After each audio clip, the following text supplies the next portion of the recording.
नमस्कार साथियों, मैं मनोज सुराजी स्वागत करता हूं आपका। आज हम बात करेंगे मनकेश जी से यमुना सफाई के बारे में। मनकेश जी आजकल बहुत ही क्रोधित भाव में है, गुस्से के भाव में है और बार बार इनके मन की उत्कंठा निकल के आती है। हेमा मालिनी को कई पत्र लिखे हैं इन्होंने, तो अभी श्रीकांत शर्मा को भी इन्होंने पत्र लिखे हैं। तो ऐसा क्या हो रहा है मनकेश जी के साथ, क्या भाव चल रहे हैं, क्या इनकी व्यथा है, दशा है, ये जो सुनाना चाहते हैं, एक बार बात करिए। आइए मनकेश जी से बात करते हैं और जानते हैं आखिर क्या कारण है कि मनकेश जी इतने गुस्से में हैं, क्रोध में हैं। मनकेश जी। मैं ही क्रोध में नहीं हूँ, मेरे साथ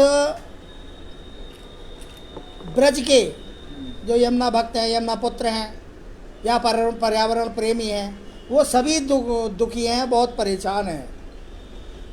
अभी 2-3 दिन पहले भी इन्होंने एक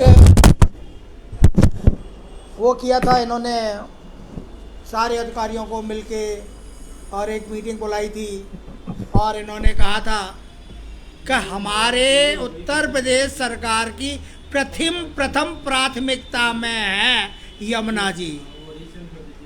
आप किसको गुमराह कर रहे हैं नेताजी?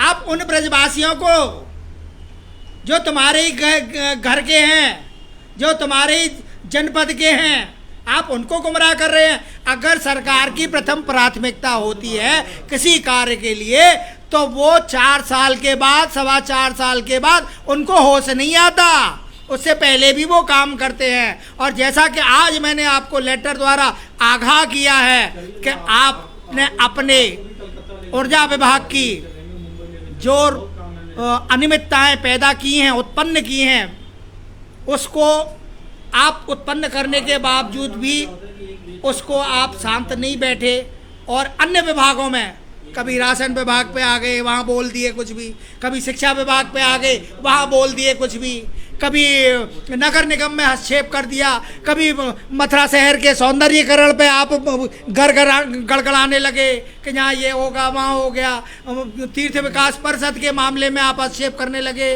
तो ये क्या है? आप कोई काम ढंग से कर लीजिए। आप कितने भी ट्विटर पे भी जो मैसेज देते हैं और उसमें भी आप क्या कहते हैं कि माननीय मोदी जी के द्वारा, अरे हम ये कहना चाहते हैं कि ये तो जनता भी जानती है कि माननीय मोदी जी के द्वारा बहुत कुछ हो रहा है, बीजेपी के द्वारा बहुत कुछ हो रहा है। मैं ये कहना चाहता हूँ कि मोदी जी जब ये कहते हैं कि नेताओं जनसंवाद करो, जनप्रतिनिधियों जनता के बनो, अननोन फोन उठाओ, उस समय आप कहाँ चले जाते हैं? क्या उन लेक्चरों को नहीं सुनते? क्या उन सलाहों को नहीं मानते? आप ऐसा क्यों कर रहे हैं?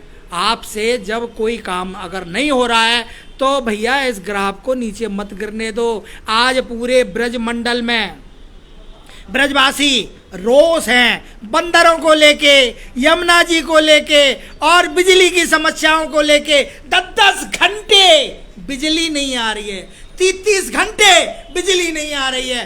तो आप अपने कम से कम डिपार्टमेंट को तो संभाल लें, आप अपने विभाग को तो संभाल लें। आपसे अपना विभाग नहीं संभल रहा, आपको जो जिम्मेदारी दी गई वो नहीं संभल रही, और आप चले हैं कुछ और करने, शासन प्रशासन की व्यवस्थाएं बनाने।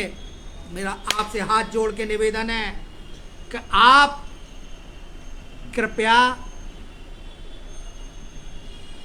इस बीजेपी के ग्राफ को मत गिराइए।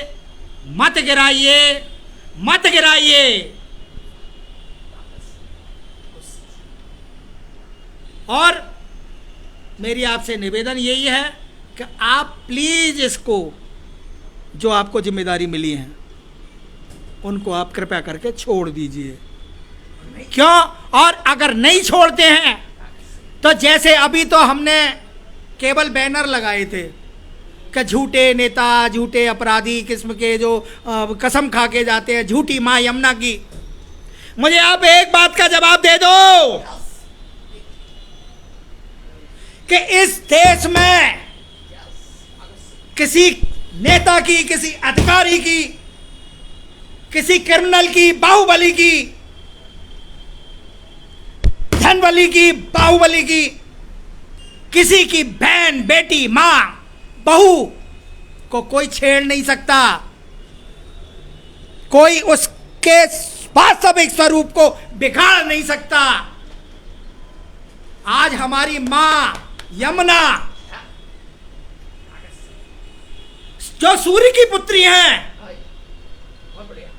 जो यमराज जी की बहन है, जो शनिदेव की बहन है, जो 16 कला युक्त श्री कृष्ण की पटरानी है, आपने उनके स्वरूप को बिगाड़ रखा है। आप होश में आइए, आप क्या करने जा रहे हैं?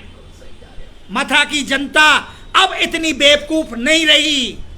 मुझे पता है कि आपके कुछ चेले चमचे जो पेड़ हैं, चेले चमचे जो पाल रखे हैं, उनको भी आप समझाइए कि वो हमारे कार्य में बहुत गतिरोध पैदा करते हैं और जनता को, ब्रज की जनता को एक नहीं होने देते, बीच में आड़े आ जाते हैं और छिन्न भिन्न करने की कोशिश करते हैं। और यही कारण रहा कि आज 7 साल से हिंदूवादी विश्व की सबसे बड़ी राजनीतिक पार्टी की हिंदूवादी सरकार के होते हुए भी मां यमुना जी को इस तरीके से नाला के रूप में परिवर्तित किया हुआ है। आप नालों का पानी को सफा करके, प्यूरिफाई करके हमें यमुना जी का स्वरूप बता रहे हैं। अरे हथिनी कुंड से लेके आओ ना, हथिनी कुंड से लाने में क्या दिक्कत है? हरियाणा में भी सरकार आपकी, यूपी में भी सरकार आपकी और केंद्र में भी सरकार आपकी। इस समय से अच्छा और मौका कब मिलेगा? जब कोई किसी दूसरे स्टेट की सरकार, किसी दूसरी पार्टी की सरकार आ जाएगी, क्या तब लाएंगे आप? आपको यमुना साफ करनी चाहिए। अगर आप नहीं करेंगे तो आप भूल जाइए कि आपको कोई रक्षक बनने वाला है, या आपकी पार्टी आप पे कोई रक्षा करेगी, या कोई छतरी लेके आपको खड़ी रहेगी। अब यमराज जी हमारे मामा, उनको आहुतियाँ दे के हमने यमुना जी की रक्षा के लिए, अपनी माँ की रक्षा के लिए हमने अपने मामा को बुला लिया है, और वो मामा न्याय करेंगे आपके साथ। मैं नहीं करूँगा, लेकिन मामा जरूर आपके साथ न्याय करेंगे।